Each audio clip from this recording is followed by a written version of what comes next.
Já, ég með nokkur orð hér í dag sem að ber yfirskriftina aðeins eitt tækifæri. Eldri kona sat fyrir framan á afkomendur sína og deildi með þeim visku sem hún hafði eignast með árunum. Hún sagði við þau að hún myndi eftir setningu sem hún sá hangandi á vegg sem sagði aðeins eitt líf og það með fljótlega verða búið. Það leit ekki út fyrir að vera fljótlega fyrir mig, sagði hún, þar sem ég stóð þarna ung og las þessi orð yfir.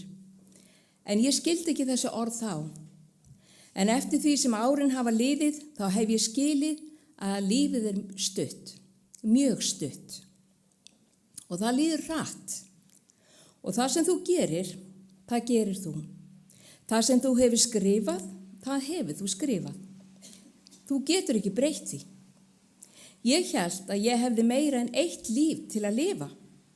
En ég hugsaði, þú færð eitt tækifæri. Eitt tækifæri. Guð hefur stórkostlega áætlun fyrir alla. Fyrir hvert og eitt ykkar. Ekki það sama fyrir alla, heldur aðskilda áætlun. Stórkostlega áætlun. Þegar ég tók á móti Kristi á sínu tíma, þá hugsaði ég veit ekki hvort að ég er viss að vilja gera Guðs vilja algjörlega, því það gæti eyðilagt eitthvað fyrir mig. Ég hugsaði að ég vildi gera mína hluti fyrst, en vitið þið að hvaða niðurstöðu ég komst að? Að vilji Guðs geri þig hamingjusaman. Það er það besta sem getur komið fyrir þig. Hann hefur einn tilgang og hann mun leiðbeina þér. Hann mun vernda þig og hann mun blessa þig. En takið eftir því að það er hans eitt tækifæri. Þú skilur eitthvað eftir þig, en aðeins það sem er fyrir Krist mun endast. Þú vilt að það endist. Ég vildi halda áfram og áfram, en þegar ég horf á börnin mín og barnabörn, mér finnst það að horfa á börnin mín og barnabörn að ég skilji eitthvað eftir. Þegar einhver deyr, þá er sagt að þú getur ekki tekið neitt með þér, en það er ekki satt. Í Opinberunarbókinni segir, blessaður er dauði hans heilögu í augum drottins og verk þeirra fylgja þeim.